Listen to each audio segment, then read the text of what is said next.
บ้านจืนสู่แม่เลี้ยงอยู่ละบ่ได้วันเมื่อยังบ่หูมันหนึ่งลักกะหูตึงบ่ไหวเพียนคอนตาลกก็อย่าได้ตาใบก็อย่าเสียถ้าอย่าซ้อกินเบียร์มันบ่ได้จานอ่อนเฮามาซ้อยิ้มของหน้าพระเจ้าก็จังขอบคุณแม่เลี้ยงแม่ได้เอามาปั่นต้องเป็นรางวัลกระป๋องงามบ่เศร้าอันนี้แหละดอกว่าน้ำใจเขาเจ้ายักแม่เลี้ยงเจ้าก่อนได้เอามาตานปั้นเป็นหลานอุ้ยแก้วปั้นเป็นหลานอุ้ยเขียวโอ้กันคำเดียวยังเขาเกี่ยวลองลองพักละพักน้องเป็นของแม่กาสะไปสะมามันก็ห้องจากเน็ตนี้บ่เลี้ยงเพชรกับแม่เลี้ยงบุกผากินห่วงตาหาเข้ามาแล้วเจ้านำสกุลเพียงคำห้องย่างบ้านเจ้าแต่ตาแล้วเจ้านั่นเป็นเงินไรของตาป้าเลี้ยงก้นบาตานไปไหนไอ้ลำลิลำไรเจ้าป่าแสงนกอินตานป่าโคสินเวียงคำแต่ยังแม่จันเป็งแม่เปิ้นก็ตายมาละตัวนายป่อเพชรยังบานอันอย่างพี่อำมาพรเวียงคำมาทานจันเพิ่นได้หนีออกบ้านแสนอะไรอาวรมาละป่อเพชรยังเศร้าบอกเลยจบเงินมาหอมจังซอไว้ดีขอบคุณละโดยดีนะเพชรพ่อเลี้ยง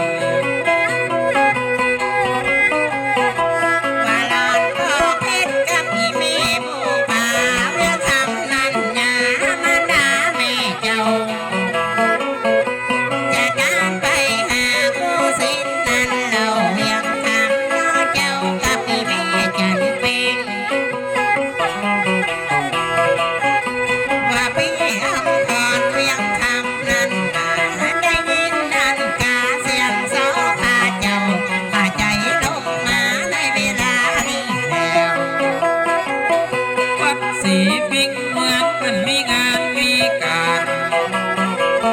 นำเอาดวงวิญญาณของนายพ่อเจ้ายังป่าโคสินกับแม่จันเป็งตายละแต่เราไว้หนอพี่เจ้าก็ยังพี่อัมพรบ่ละทิ้งไว้เฮือได้มัวบอกวิญญาณพี่อัมพรห้องเฮือมาจนใด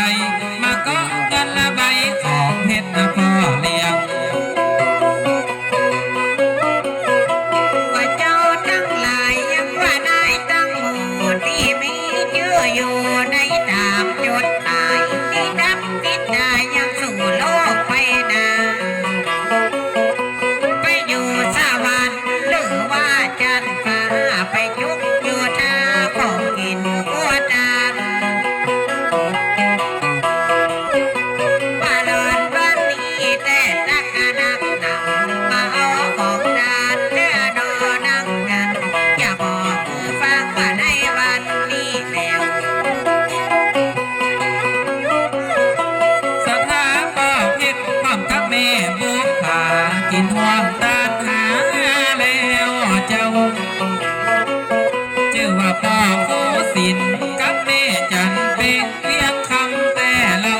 อภรพี่เจ้าตีได้มองละนังขอเมื่อมาหูขอเมื่อมาหันมาเก็บมากำบ่ของตาจนใดเอาซื้อคันละใดสวรรค์จันทร์ฟ้า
มี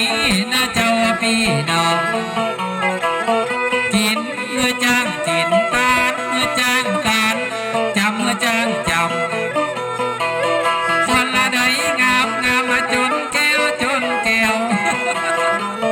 โอ้กันแล้วบ่ลืมโอ้กันแล้วบ่แล้วเสียงดังแจ้วแจ้วนะแม่เลี้ยงยิงนางบ่มีกันละก้าวตัวกะเมื่อตั้งจับบ่มีงานยังมาใจได้มานั่งไกลลำลิลำไหลเอาจนงานเปิ้นแล้ว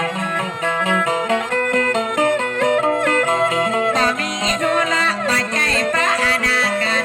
บ่มีงานหยังจึงบ่ได้มาเล่นว่าการตั้งโซเขาบ่ดอลีกลิ่นมานับเข้าเส้นว่าเธอเป็นมนทิน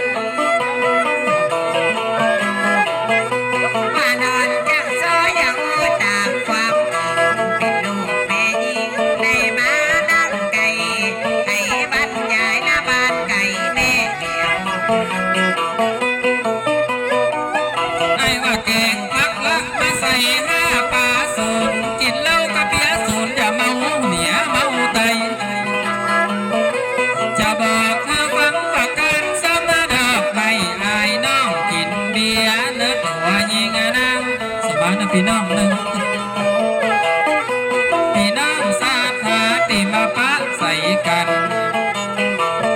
ยอหีสักกำตัวแม่เลี้ยงต่างบ้านไอ้ไข่หันหน้ารางวัลเสียลายแม่เลี้ยง10 บาทแล้วก็เอา20 บาทแล้วก็เอาแสงจันทร์ไปงงเต้าตะวับ่ได้เต้าอีจะขอขอบคุณเจ้าน้องนายปีเขาว่าแม่เลี้ยงเศรษฐีเขาเอามาตานว่าในวันนี้จับลายลาบอกการมากินมาตานเจ้าพระแสงน้องอินแม่เลี้ยงผิดอย่าว่าจะได้บ่ว่าแม่เลี้ยงผิดคงบ่มีปัญหาสวัสดีแม่เลี้ยงมาเขาเหียสักหน่อย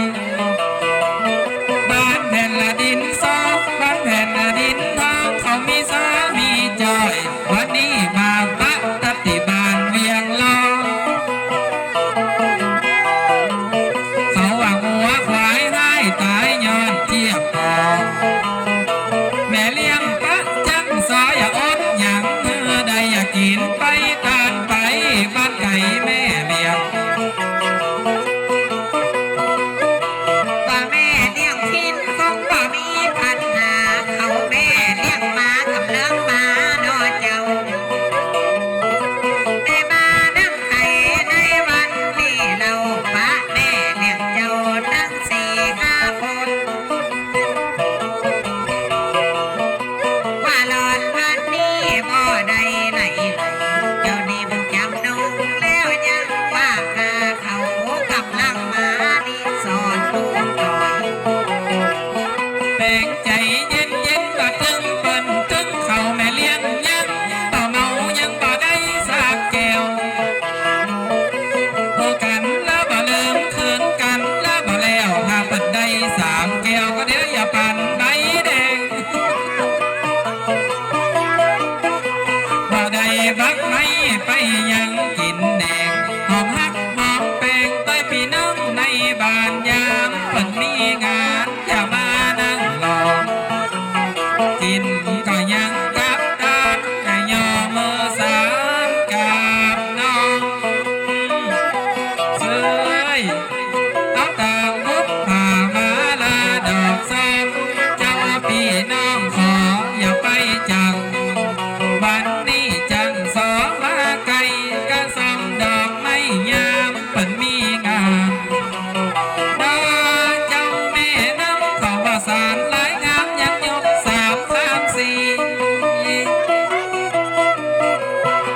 ยกเตะยกเตะยกเหียยกเหียถ้าว่าเป็นแก้วเบียร์นกมาใดก็ได้ให้อย่าปั่นแล้วนองไทยพี่อายขอบคุณบาทมากแต่นางสถาพี่น้องอันนี้แม่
เขาก็มาเอว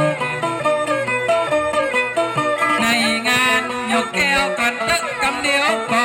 จะปันสำหรับรางวัลมาจ้างสอจังว่าเจ้าบ่เลี้ยงใส่เสียลายนั้นนายังบ่ปันจังโซเสกจันนี่เนาะเสียดายเป็นตาเนื้อตัวผู้ทองนาน้องมาซอนี่ดอกเวียงมารอในวันครั้งนี้เอากันเต็มที่เราอยู่ในเวียงดอกน้อพ้นน้อจะเป็นเมืองร้องเป็นเมืองเก่าว่ามาเจ้าต้องอยู่ในพระวิหารพี่น้องมองว่าในสาได้ไว้พี่น้องสักในวันนี้เราข้าเจ้าว่ามีบุญทานามาตานาจอยน้องมาทำบุญรวมกันแม่สีคำมาดิสอนหน่อย บางคนกินเหล้าจับบางคนกินเบียร์บางคนกลัวเมียไม่ได้กินอย่างพี่น้องว่าเอาเตอะหนอลันติงลันต้องแต่ห้องเล่นห้องมันอย่าไปเป็นอย่างเลี้ยงเมียเอาไว้เสียเถิดโอ้วันเกิดมันบอกวันยังหนาเจ้าป้อนอใส่กำสอกันมากำเก่า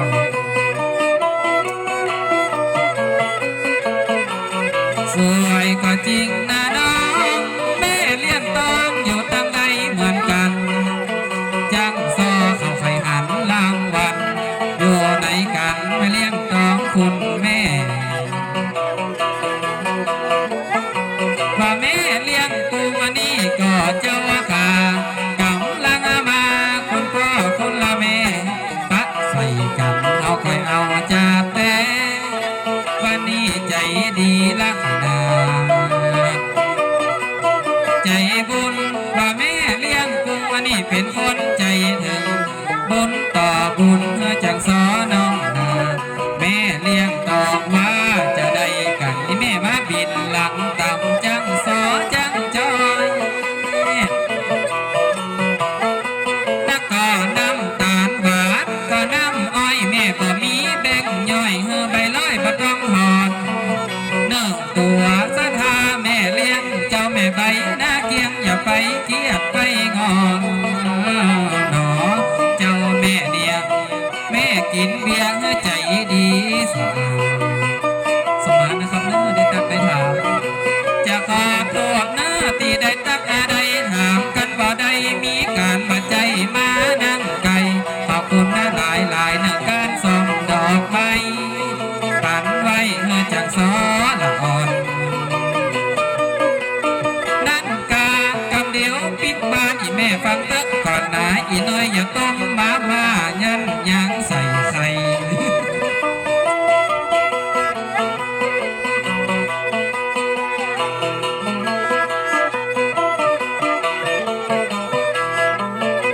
จะขอขอบคุณและเป็นนักหน้าดำก็เลี้ยงแว่นตาดำตั้นมาแล้วเจ้ามาปะใส่กันเท่าก็บาเท่าพอมอกมาวันหนึ่งสอระหงเมินมาปะตัดที่ยังใส่กันจึงพอเลี้ยงคำปันอีกพอปันมาใดอยู่บ้านดอนใจตำบลจุนนั่นแล้วแม่นก็มั้ง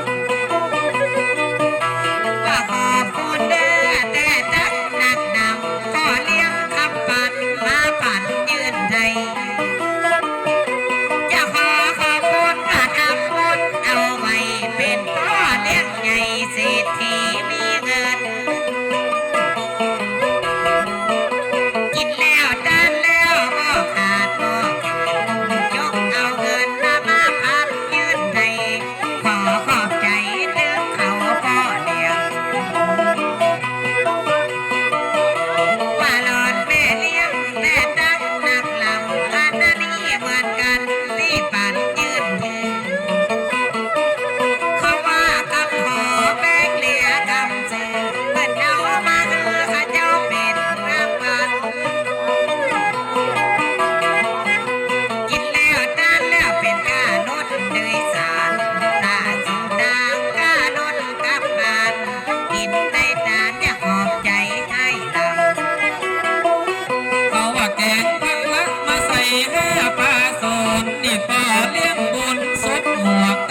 สียง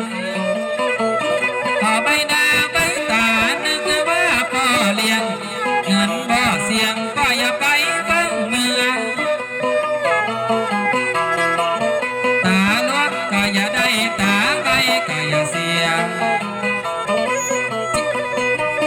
เจ้าสายตาเฟียในมานั่งอ่อนปันอดีสอนหลายใบบ่หน่อย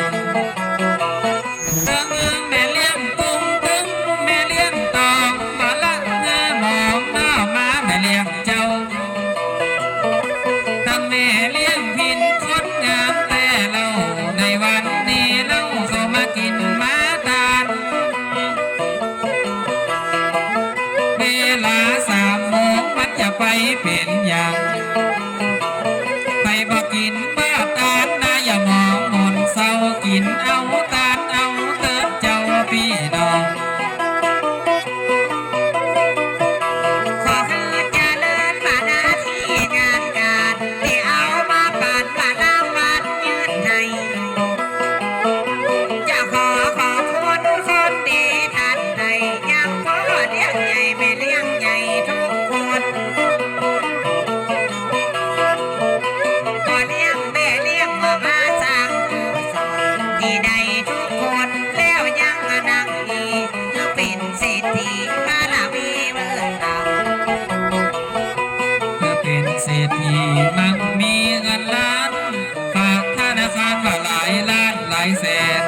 ในวันนี้บ่ได้ใกล้ได้แกนตึงบ่ได้กินแดงเอามาปั่นจังซอแม่เรียกผิดใจบ้านแต่หนอวันนี้จังซอเขาอย่าเอาปอนปั่นยกเงินมาเอาไว้เป็นรางวัลอย่าเอาปอนปั่นอยู่ดีกินลำพ่อเลี้ยงเอ่ยเปิ้นบ่ลืมบ่ละก็ไม่เป็นไงแต่ตักอนักนำเปิ้นว่าเก้าสลีไม้ใหญ่พอคำจังเปิ้นเป็นผามยังเป็นผามซองหาดีสอนไอ้อย่าปั่นปั้นหวายตัวป่อใจว่าสุดบอกแต่นอว่าเลี้ยงคำปั่นก็มาปั่นจังซอใจนอขอหนอไอ้ขอบคุณงามงามปีใหม่สงกรานต์มาถึงแล้วนาตั้งคณะศรัทธาว่าหลายจองหลายบ้านเขาว่าหน้านี้ก็ใจละเป็นห้างเปิดว่าจ้างดีมันบ่เปลี่ยนหลายกว่าว่าในวันนี้อดจักอดสารของกินของตานของพี่น้องเจ้าว่าบานยามมันมีการอย่ามานั่งรอ ในวันนี้ขึ้นถอยสุดคนมาเลี้ยงสมบูรณ์กินมาแล้วเจ้าว่าแม่เลี้ยงมาแถมคนนั้นแล้วไม่เลี้ยงคนนั้นเจ้าจะกี่คนเยอะไงแม่เลี้ยงมีปูนมาพูดมาพายให้น้องนี่นายจังสองทางบ้านคนกินคนทานในวันนี้แล้ว แม่บุญจัดแล้วเฮาได้ต้นตีนกาได้หาธนาปะกันท่านเจ้าแม่ใส่ขันอาจารย์มาใส่ขันตุเจ้าในวันนี้เราได้มาปะจังสองที่เสียนละดอกมากที่ขาดดอกปอไอ้น้องบ่ซออย่าอดหยังใดลำลีลำไรเอาโจนงานเปิ้นแล้ว ไฟก็แล้วที่เอามาปั่นยอดดีสำนานจอดีไปนาเธอดูตั้งขายเธอดูตั้งกาจะออกปากว่าขอได้กำไร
จะขอขอบคุณหัวใจกลางคนที่จัดงานหาหน้าที่นี้ไอ้จะยกเจ้าแดนมาแขวนเจ้าตีสำหรับวันนี้มีการมีงานขอเสียงตบมือกรรมการตั้งคณะจัดงานตั้งสองฝ่ายสองเบียงตัวเจ้าพาเลี้ยงพ่อหลวงท่านจัดพ่อหลวงสุเวทนามสกุลไข่ทาอันนี้และนาก็เป็นผู้ใหญ่บ้านก็ได้ไปหาอนิสรณ์น้องจันเมื่อมาคับมาขานเสียงจ้อยเสียงซองขอบคุณพ่อหลวงแต่นอที่หาเอาสอฐานะที่นี่เป็นโจกใจดีอนิสรณ์นาคดองพอทวีนามสกุลแป้งปันคนนี้เหมือนกันเจ้าบัวกาบนาประตำราดีมันย่อมยกจะพอการศึกษายังรักษายังราชการแทนพลักเทศบาลแต่ตักอนักดอกตำบลเวียงล้อฐานะที่ดีท่านเป็นคนละดีนะเจ้าพี่น้องในปฏิบัติยังนาตีแทนนายกเทศมนตรีคนเก่าเจ้าขาตีมดลาละไปยังก่อนหน้าตำบลเวียงล้อเจ้าป่ออ่านซ้อนมานายน้องลาขอประกาศดังเป็นเงินเป็นทองเป็นก้าจ้างเบาเมื่อจากซอหมูเฮาฐานะเมื่ออันขอทวีแป้งปันก็เรียงเป็นคนหนึ่งนั้นที่ได้ออกหัวคิดก็กำนันสมคิดยังแสงสีจันทร์เป็นกำนันตำบลล้อก็เจ้าสมคิดก็เหยอยู่ตั้งใดกาเจ้าเดี๋ยวนี้ลูกเต้าอย่าห้องหาสากรรมพ่อกำนันสมคิดเนาะพ่อกำนันสมคิดพ่อไปอยู่ในกัน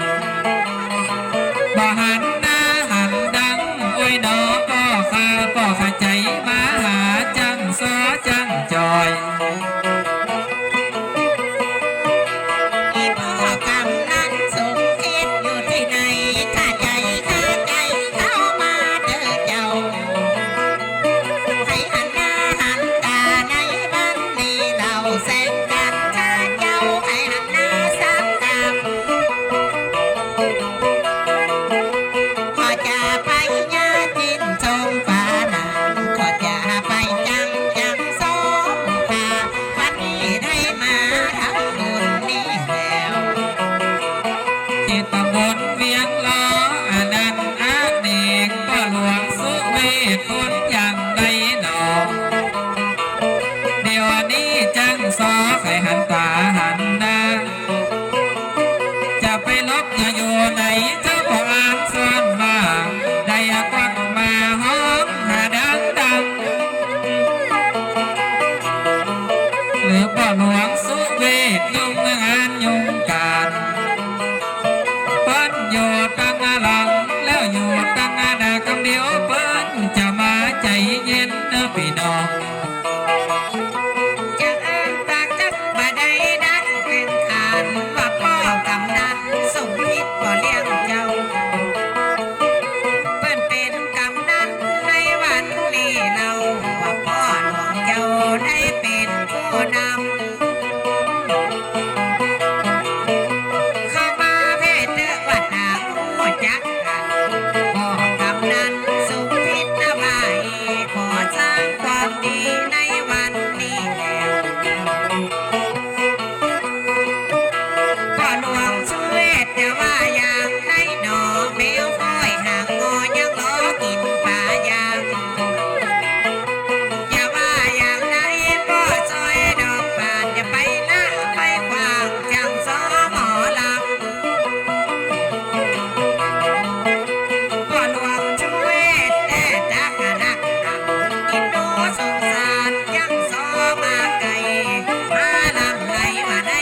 พ่อกำนันเต็มพ้นนั้นเราเสียงจังข้าเจ้าในห้องหาบ่อย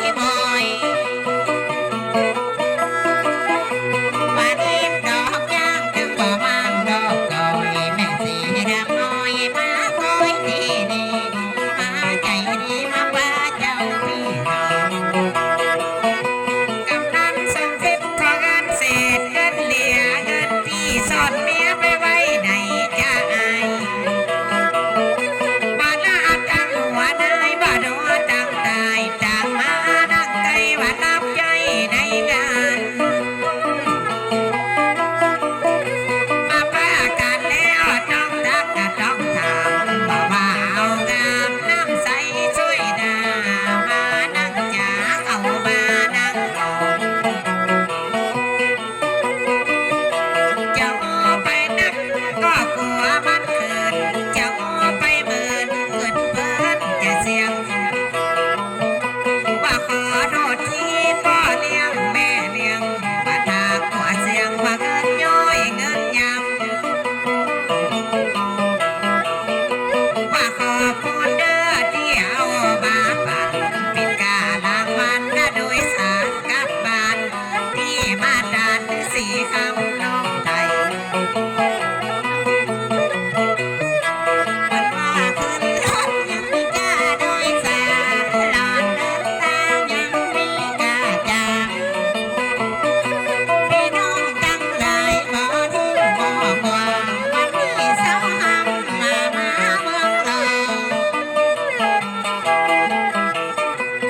วันที่เก้าเมษายนนั้นเราวันพระเจ้าเราพี่น้องเจ้าค่ะได้ไหลเข้ามาในวันที่เรา เขาขอเงินเศษว่าเขาขอเงินเหลียนั่งร้านกินเบียร์เสียงว่าใจของน้อยกำนันผู้ใหญ่ไปบอกดำก้อยตัวกระซื้อไปน้อยเมียนัก3 วันว่าหลอนวันนี้หน้าที่เหมือนกันของจ่าปานที่จังโซตั้งบ้านอย่าไปอัดใจดำว่าได้วันนี้แล้ว ตั้งใจเย็นๆตั้งพี่น้องเจ้าว่าขาพ่อหลวงกำลังมาตะกี้เปิดไฟป้ากาศหมู่คนละตั้งหลายเขาก็มามากตะกี้พ่อหลวงประกาศแล้วยังเมื่อนางขอประกาศเจ้าว่าดวงดอกกองเดี๋ยวนี้เขาจังสอขอมานั่งไกลพ่อหลวงสายใจกินตาลล่วงสอนเวลา3 โมงแล้ว3 โมงแล้วยัง3 โมงกึ่งบ่ได้หนึ่งแล้วยังตั้งใดปีน้ำวงใหญ่ขบวนจะแห่เข้าปีน้ำศรัทธาเขาจะไหว้หน้าเขาในวันนี้เล่ามาปู่จงปู่จางเวลา3 โมงขบวนจะเลือดมาว่าในวันนี้เขาไปมาแอวหาก็เสียเวลาปีสุดน้ำทองว่าละอังมองการส่องดอกใบเห็นว่าไว้ก่อนครับขอประกาศกันนะครับเนาะกับมาย่างเต้แม่เฮ้ย ขอประกาศนะครับตั้งคนหลวงคนว่า เวลา3 โมงครึ่งเดี๋ยวขบวนก็จะเคลื่อนเข้ามาเนาะขอบคุณนะครับผู้ร่วมจัดงานนะครับเนาะตั้งปหลวงสุเวศไคท้านะครับผู้ใหญ่บ้านหมู่11นะครับเนาะผอ.ทวีแปลงปันนะครับเป็นผอ.กองการศึกษารักษาการแทนราชการปลัดเทศบาลตำบลเวียงล้อนะครับปฏิบัติหน้าที่แทนนายกเทศมนตรีตำบลเวียงล้อนะครับก็กำนันสมพิษแสงสีจันทร์นะครับข้าราชการพนักงานเทศบาลตำบลเวียงล้อทุกคนทุกท่านนะครับนอกจากได้จัดการจัดงานขึ้นมาครั้งนี้รวมไปถึงแขกที่เพิ่น